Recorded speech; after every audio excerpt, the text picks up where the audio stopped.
மக்களே வணக்கம். இன்றைக்கி நம்ம பார்க்க போகிற நாவலின் பேர் வந்து ஜே சில குறிப்புகள். எழுத்தாளர் வந்து சுந்தர ராமசாமி அவர்கள் 1981 எழுதப்பட்ட நாவல். தமிழ் இலக்கியம் ரொம்ப பிடிச்சவங்களுக்கு, அப்புறம் அதிகமாக லைப்ரரியில் அந்த வரிசையாக புத்தகம்லாம் எடுத்து அந்த கைகளால் அப்படி எடுத்து பார்த்த அந்த கண்களுக்கு கட்டாயம் இந்த ஜே சில குறிப்புகள் அப்படின்ற ஒரு நாவலை கண்டிப்பாக பார்த்துருப்பாங்க. எழுத்தாளர் பேர் சுந்தர ராமசாமின்னு கூட பார்த்துருப்பாங்க. நிறைய பேர் படிச்சிருப்பாங்க. ஒரு சிலருக்கு அது கொஞ்சம் ஆரம்பிச்சுட்டு அப்படியே பாதியிலே விட்டுருப்பாங்க. அப்புறம் ஒரு சிலர் ஒரு சில நண்பர்களுக்கு முற்றிலும் இந்த தலைப்பே புதுசாக இருக்கும். அது என்ன ஜே சில குறிப்புகள், அது யார் அந்த எழுத்தாளர் சுந்தர ராமசாமி, அப்படி என்ன இதில் பெருசாக சொல்ல போகிறாங்க அப்படின்ற ஒரு ஆர்வம் இருக்கக்கூடிய என்னுடைய நண்பர்களுக்கும், பாதியில் அதை படிக்காமல் விட்ட நண்பர்களுக்கும், இது நல்லா படித்த இலக்கியத்தில் நல்ல தேர்ச்சி பெற்றவர்களுக்கு என்னுடைய பதிவு கிடையாது. அப்புறம் நான் பேசுகிற எல்லா செய்திகளும் குறிப்பாக யூடியூப்பில் ஒரு மிகப்பெரிய ஆளுமைகளான, எனக்கு ரொம்ப பிடிச்சவங்கன்னு சொல்லலாம், மிகப்பெரிய ஆளுமைகள் அதில் மாற்று கருத்து கிடையாது. எஸ் ராமகிருஷ்ணன், பவா செல்லத்துறை அண்ணன், இப்படி பாருங்களேன், ராமகிருஷ்ணன் ஐயா சொல்லும்போது சொல்லிட்டேன், பவா செல்லத்துறை அண்ணன் இப்படி ஒரு சிலர் நமக்கு ரொம்ப பிடிக்க ஆரம்பிச்சிடும் ஒரு கட்டத்துக்கு மேலே. ஏன் நான் இதை சொல்கிறேன்னா, இந்த நாவல் வந்து எதை பற்றி பேசுது அப்படின்னு சொன்னால், ரொம்ப தனக்கு பிடித்தமான ஒரு எழுத்தாளனை, ஒரு வாசகன், அவரை நான் பார்க்கணும், அவரை நான் தொடணும், நான் அவர்கிட்ட என் ஆழ் மனசில் அந்த எழுத்தாளனை நான் எந்த அளவுக்கு காதலிக்கிறேன் என்பதை உணர்த்தி விட வேண்டும் என்னும் ஒரு வாசகனின் ஒரு மனப்போராட்டம் தான் இந்த ஜே சில குறிப்புகள். இவ்வளோ தான் இந்த நாவல். இந்த நாவல் அவ்வளோதான், முடிஞ்சு போச்சு. இவ்வளோ தான் விஷயம்.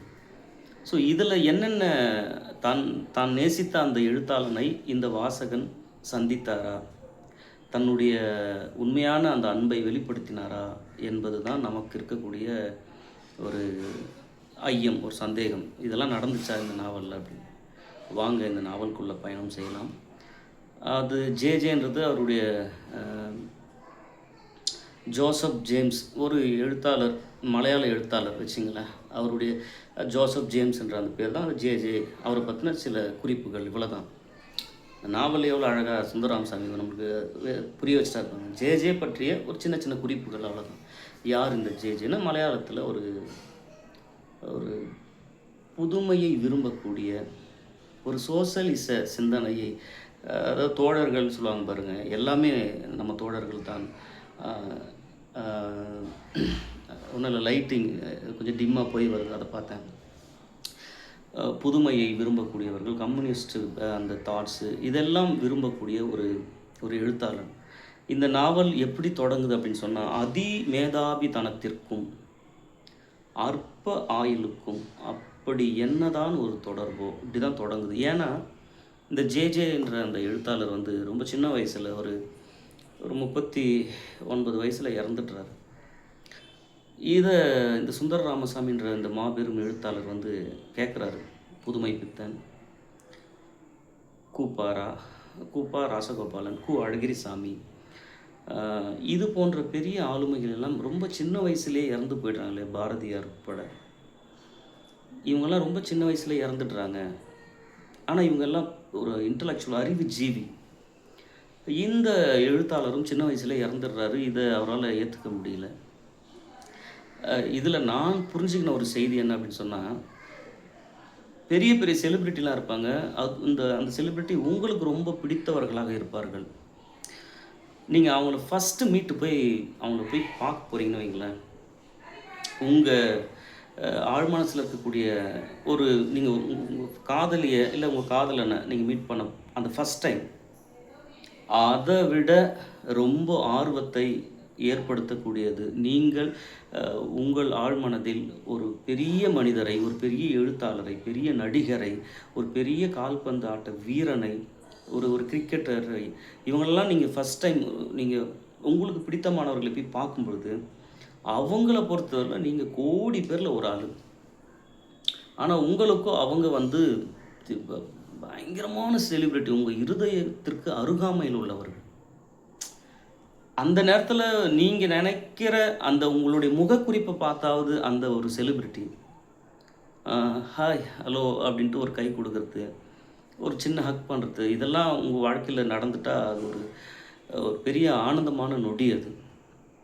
ஆனா இங்க இந்த கதையில பாலு எனும் ஒரு வாசகன் இந்த ஜேஜேவ மீட் பண்ண போறாரு ஃபர்ஸ்ட் டைம். ஆனா, பவா அண்ணன் என்ன சொல்றாரு, பவா செல்லதுரை அண்ணன், சுந்தர ராமசாமியை மிக அருகாமையில் இருந்து பார்த்தவர்களுக்கு தெரியும், நன்றாகவே தெரியும்.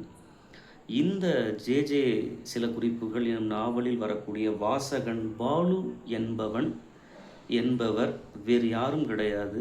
அது சுந்தர ராமசாமி தன்னை ஒரு வாசகனாக உருவகப்படுத்திக் கொண்டு, தான் நினைத்ததை அந்த பெரிய எழுத்தாளனை காண வேண்டும் என்பதாக இந்த ஜேஜே சில குறிப்புகள், இந்த கதை அப்படியே நகரும். அப்படின்னா நம்மளுக்கு தெரிஞ்சு போச்சு, சுந்தர ராமசாமி தான் இந்த பாலு.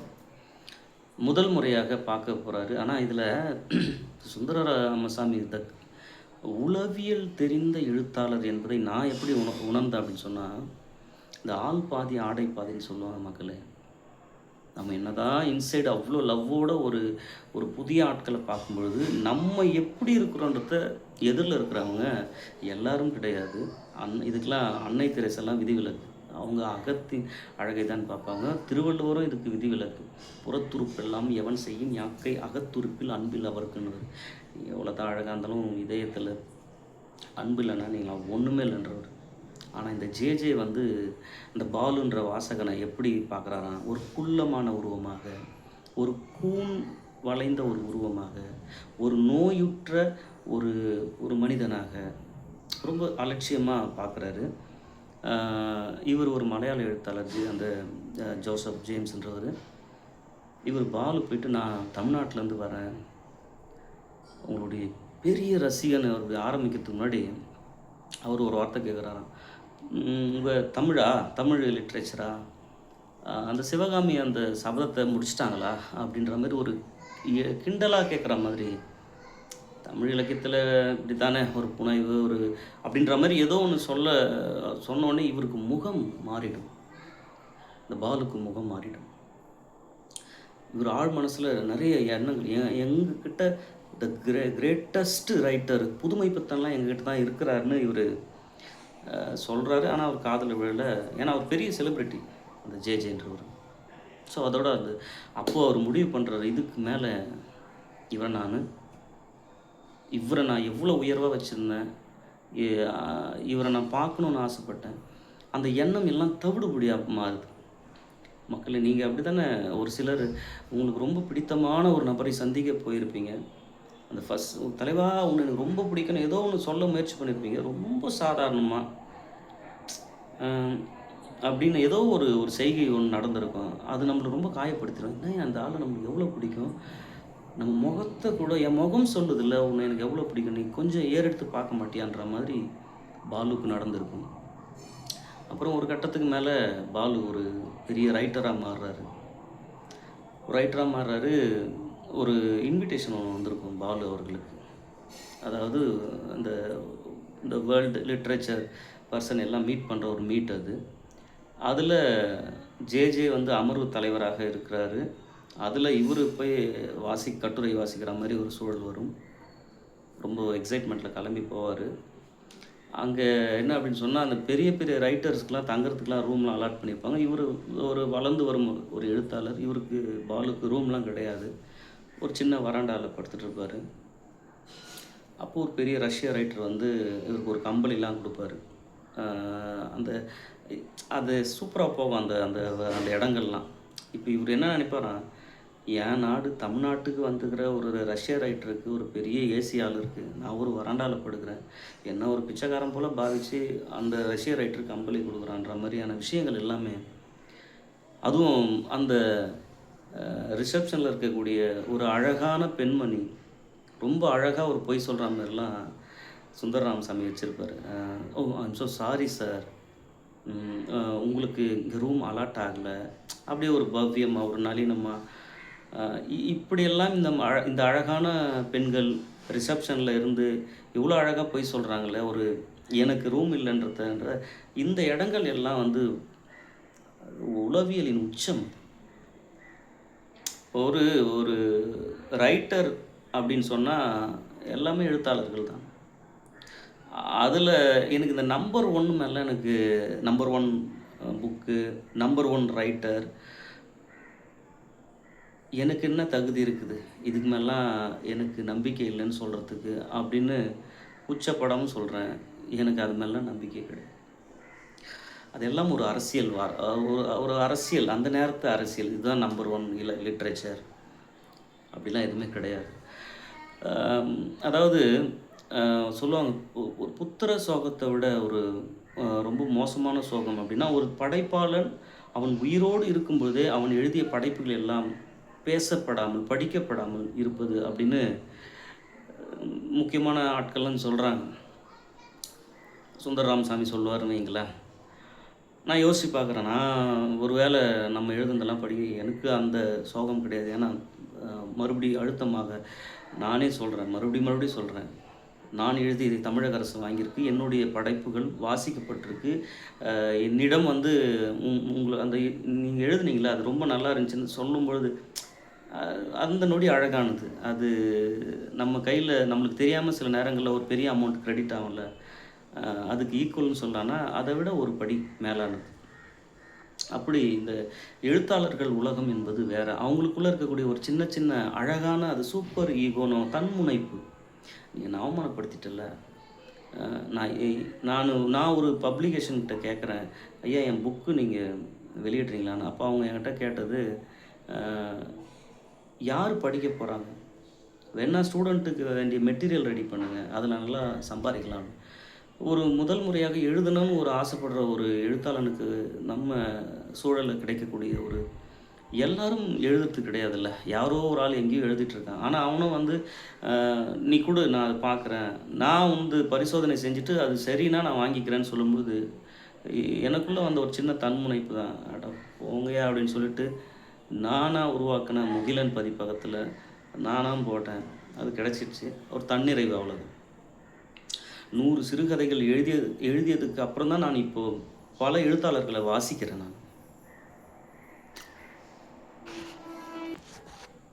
ஒண்ணும் இல்ல மக்களே. கரண்ட் ஆஃப் ஆயிடுச்சு. ரைட். நம்ம முடிச்சிருவோம் இந்த அற்புதமான ஒரு படைப்ப. இதெல்லாம் எனக்கு எத ஞாபகப்படுத்துதுன்னா, ம் +2 +1 படிக்கும்பொழுது எங்க வீட்ல கரண்ட் இருக்காது. அந்த கிருஷ்ணால் விளக்குன்னு சொல்லுவாங்க. அது அணைஞ்சிற போதுன்ற பயத்திலேயே படிச்சுட்டு இருப்பேன். அதெல்லாம் நினைவுபடுத்துது. சரி வாங்க, ஆர்வம் உடையவர் ஆண்டவனை அடையலாம். சுந்தர ராமசாமியின் இந்த ஜே சில குறிப்புகள் ரத்தன சுருக்கமா சொல்லணும் அப்படின்னா, தான் இத்தனை நாட்களாக ஆசைப்பட்ட ஒரு பெரிய எழுத்தாளன், அந்த எழுத்தாளன் அதான் ஜோசப் ஜேம்ஸ் அவரு மலையாள எழுத்தாளர். அவரு கிட்ட இருக்கக்கூடிய ஸ்பெஷல் கேரக்டர்லாம் பார்த்தீங்கன்னா, ஒரு நல்ல ரைட்டர், தச்சு தொழில் செய்யக்கூடியவர், ஓவியன், ஒரு நல்ல ஃபுட்பால் பிளேயர். ஸோ எந்த அளவுக்கு ஒரு ஒரு ஒரு நபர ஒரு ஒரு ஆண் இன்னொரு ஆணை ஒரு கலைக்காக எப்படியெல்லாம் ரசிக்கிறாங்க பாருங்க. ஒரு முறையாவது பேச முடியுமான்னு. இதில என்ன பிரச்சனைன்னு சொன்னா, நமக்கு ரொம்ப பிடித்த ஒருவருக்கு எந்த அளவுக்கு ஆழமாக நமக்கு பிடிக்குதோ, எதிர்ல இருக்கிறவங்களுக்கு அதே அளவுக்கு பிடிக்கணும்னு நம்ம நினைக்கிறதும் ஒரு தப்பு. ஆனா, நம்ம உணர்வ ஓரளவுக்காவது அவங்க புரிஞ்சுக்கிட்டா ரொம்ப அழகான அந்த விஜய் சேதுபதி சொல்ற மாரி, நம்மள ஒருத்தவங்க புரிஞ்சுக்கிறது வந்து எவ்வளோ ஒரு அற்புதமான ஒரு விஷயம் தெரியுமான்ற மாதிரி. இதில அவர புரிஞ்சிக்கல இந்த பாலுன்ற இந்த ஒரு வாசகன. அதனால பாலு என்ன பண்றாரு, நான் ஒரு பெரிய ரைட்டரா மாறுறேன் பாருன்னு சொல்லி, அவரு ஒரு பெரிய எழுத்தாளனா மாறுறாரு. சக்சஸ் ஆகுறாரு. என்ன ஒரு சின்ன வயசுலயே இந்த ஜே வந்து ஒரு ஒரு ஆக்சிடென்ட்ல விபத்துல இறந்துடுறாரு. அ இப்போ இந்த இவர பத்தின அடையாளங்கள்ல இவர் ஒரு அதாவது ஜேன்ற அந்த ரைட்டர் சுருட்டு பிடிக்கிறவராக, ஒரு சிறந்த ஃபுட்பால் பிளேயராக, அவரு ஒரு கோல் போடணும்னா கூட அந்த அவரு சொல்லிட்டு போடுவாராம். "இப்ப பாரு நான் கோல் போடுறேன்" அப்படின்னு. ஒரு பிச்சைக்காரனுக்கு ஒரு ரூ. 1 போடணும்னா கூட அவ்வளோ யோசிப்பாராம். நான் ஏன் இவருக்கு பிச்சை போடணும்? இலக்கியங்கள்லாம் பிச்சை போடுறத என்கரேஜ் பண்ணுதா? பண்ணலையா? அப்படின்னு சொல்லி இன்டலெக்சுவல் ஒரு சின்ன சின்ன விஷயத்துக்கும் யோசிக்கக்கூடிய ஒரு அறிவு ஜீவி. ஒரு பிலாசபர். இந்த மெத்த படித்தவர்கள் செய்கை எல்லாம் எதிரில் இருப்பவர்களுக்கு ஒரு அரை பைத்தியம் போல தான் தோன்றும். ஆனால் அவர்களை ரசிக்கக்கூடியவர்களுக்கு தெரியும். வேற ஆளுங்க இவன் வித்தியாசமானவன் அப்படின்னு. ஸோ அந்த வகையில் ஒரு வித்தியாசமான ஒரு ரைட்டர் இந்த ஜேஜே. ஆனாலும் அவருடைய மரணம் வந்து இந்த ரொம்ப சின்ன வயசில் இறந்ததை இந்த பாலுன்ற இந்த வாசகனால் ஏற்றுக்க முடியல. இந்த பாலுன்ற வாசகன் மிகப்பெரிய ஒரு ரைட்டராக கூட மாறிடுறாரு. இந்த இதில் ஒரு நகைச்சுவையான ஒரு இடத்த சுந்தர ராமசாமி வச்சு தைச்சிருப்பார். என்னென்னா, இந்த ஜேஜே பற்றின குறிப்புகள் எல்லாமே இந்த பாலுக்கு மட்டும்தான் தெரியும். ரொம்ப அதிகமாக தெரியும். ஏன்னா அணு அணுவாக ஒரு ரசித்த ஒரு ஒரு வாசகன் அவரை. என்ன அவருடைய ஒரு பெரிய ரைட்டர்லாம் இறந்துட்டாங்கன்னா, அவங்கள பற்றி பேசுகிறதுக்கு சம்மதமில்லாத ஒரு ஆள் வருவாங்க. அது எப்படி சொல்கிறாருன்னா, அந்த நபருக்கு வந்து அந்த நபர் செத்து போனவன் யாருன்னு கூட தெரியாது. ஆனால் மேடை பேச்சு எப்படி பேசணும்னு அவங்களுக்கு தெரியும். எந்த செகண்டுக்கு அப்புறம் அழுவணும், எந்த செகண்டுக்கு அப்புறம் ஒரு கர்ச்சீப் எடுத்து முகத்தை துடைக்கணும், எந்த இடத்துல குரலை உயர்த்தி பேசணும், இது எல்லாம் இந்த திருட்டுத்தனமான பேச்சாளர்களுக்கு கைவந்த கலை என்பது போல அதில் ஒரு சுந்தர ராமசாமி அதான் சொல்கிறேன்னா, மீண்டும் மீண்டும் ஒரு நல்ல சக மனிதர்களுடைய உளவியல் தெரிந்த ஒரு அற்புதமான ஒரு படைப்பாளர். அதில் இவர் கொண்டு போகிற இடங்கள் எல்லாமே உச்சம். அதாவது பரதேசி வந்தான்னு ஒரு கதையில், என் நினைவு சரியாக இருந்தால் பரதேசி வந்தான் எனும் சிறுகதையை நீங்கள் வேணா செக் பண்ணி பாருங்கள். தப்பாக தான் எனக்கு சொல்லுங்கள், நான் திருத்திக்கிறேன். சுந்தர ராமசாமி தான் எழுதியிருப்பார். அதில் தான் அந்த பரதேசி வந்தாங்களோ ஒரு கல்யாண வீட்டில் ஒரு முன்பின் தெரியாத ஒரு பரதேசி போய் சாப்பிடும் பொழுது அவனை அந்த வீட்டிலேருந்து தள்ளி விட்டு, நான் அந்த கதை உங்களுக்கு சொல்லியிருப்பேன். அப்போ வயிற்றெரிச்சலில் ஒரு சாபம் விடுவான். இதே வீட்டுக்கு நான் வருவேன், நீ அழுதுனே எனக்கு சோறு போடுவேன், கருமாரி சோறு. அது அந்த வீட்டில் போடுற மாதிரி அந்த கதை முடியும். நிறைய இவருடைய கதைகள் எல்லாமே உச்சகட்டமாக இருக்கும். அது ஒரு கதையின் பேர் மறந்து போச்சு எனக்கு. அந்த கதையின் பேர் வந்து ஒரு போலீஸ்காரன், ஒரு பூசாரி, இந்த ஒரு ₹5 அந்த பூசாரிக்கிட்ட வந்து எப்படி வாங்கணும், ₹50 எப்படி வாங்கணுன்ற மாதிரி இந்த கதை போகும். இந்த மாதிரி இவருடைய கதைகள் எல்லாமே ஒவ்வொன்றும் ரொம்ப நுணுக்கமாக இருக்கும். இந்த ஜேஜே சில குறிப்புகள் 1981 நிறைய அந்த வாசகர் வட்டத்தால் ஒரு அற்புதமாக எடுத்து, அவங்கெல்லாம் அந்த பவானன் சொல்கிறாரு, சிலர்லாம் படிச்சுட்டு அந்த புக்கு கையிலேயே வச்சுருப்பாங்களாம், எல்லாருக்கும் தெரிகிற மாதிரி. நான் ஜேஜே சில குறிப்புகள் படிச்சுட்டேன்னு ஒரு அதாவது பாருங்களேன், இந்த தமிழ் எழுத்தாளர்கள் பாருங்களேன், எவ்வளோ ஒரு மொழி கடந்து மாநிலம் கடந்து ஒரு எழுத்தாளனை தலையின் மீது வச்சு கொண்டாடி அவனுக்காக அவன்னா உரிமையின் காரணமாக சரி அவருக்காக கொடுக்கப்பட்ட ஒரு அற்புதமான ஒரு படைப்பு தான் இந்த ஜேஜே சில குறிப்புகள். இதன் வழியாக நம்ம என்ன தெரிஞ்சுக்கணும் அப்படின்னு சொன்னால், நம்ம கண்ணுக்கு தெரியாத ஒரு ஆளை நம்ம ரொம்ப நேசிக்கிறோம், ரசிக்கிறோம். ஆனால் அவங்கள சந்திக்கும் பொழுது அந்த நொடி நம்மளுக்கு நிறைவேறலைன்னா ஒரு ஏமாற்றம் வருது. அந்த ஏமாற்றம் தான் கரண்ட்டும் வந்துடுச்சு. அந்த ஏமாற்றம் தான் பாலு அவர்களுக்கு அந்த ஏமாற்றத்தை கூட ஒரு தன்முனைப்பாக ஒரு சூப்பர் ஈகோவாக மாற்றுற கலை தான் அது பாசிட்டிவ் வைப்புன்னு சொல்லுவாங்க. அந்த எழுத்தாளர்கள் வந்து என்னை நீ யாருன்னு தெரிலன்ட்டல, என்னை நீ புரிஞ்சிக்கல, நான் எவ்வளோ பெரிய ஆளாகிறேன் பாரு அப்படின்ற மாதிரியான சில நுணுக்கங்கள் எல்லாமே இதில் இந்த படைப்பில் இருக்குது. எந்த ஒரு எழுத்தும் உளறல் ஆகாது. இது யாரோ ஒரு மனிதனுடைய ஒரு ஆழ்மனதை தொடும். ஒரு இடத்துல நமக்கு பிடித்த ஒரு செலிப்ரிட்டி கிட்ட நம்ம பேசுகிற நொடியை வந்து இந்த படைப்பில் எப்படி பேசுகிறாங்கன்னா, மிகுந்த காதல் கொண்ட ஒரு 2 காதலர்களுடைய, அதாவது ஒரு ஆண் இதயமும் ஒரு பெண் இதயமும் மிக அருகாமையில் இருந்து கொஞ்சுவதற்கு நிகரானது நீங்கள் விரும்பிய ஒரு பெரிய ஆளுமையோடு நீங்கள் பேசக்கூடிய நொடி என்பது கிட்டத்தட்ட இந்த படைப்பு அப்படி தான் சென்று கொண்டிருக்கும்.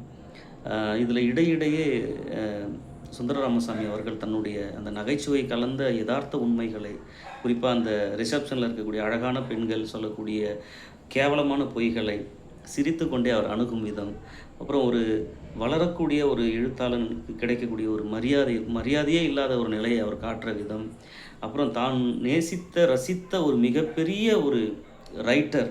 இந்த ரைட்டர் வந்து தன்னை ரொம்ப ஒரு துச்சமா கருதுன அந்த நொடி, இருந்தாலும் அவன் பெரிய ஆளுமை தான். அந்த அந்த ஆ எ நான் தூரமா இருந்தாலும் உன்னை ரசித்து தான் இருப்பேன். ஆனா நான் வந்து உன்னை பார்க்க மாட்டேன். கண்டிப்பா நீ என்ன பார்க்க வருவ. நான் ஒரு பெரிய எழுத்தாளனா மாறுவேன்றது தான் ஜே சில குறிப்புகள். அ இதை உங்களிடையே நான் கொடுத்ததில், என் அறிவுக்கு கிட்டியதை, எட்டியதை உங்களிடம் கொட்டியதை எடுத்துக்கொள்ளுங்கள். நன்றி, வணக்கம். I love you all. Have a great day.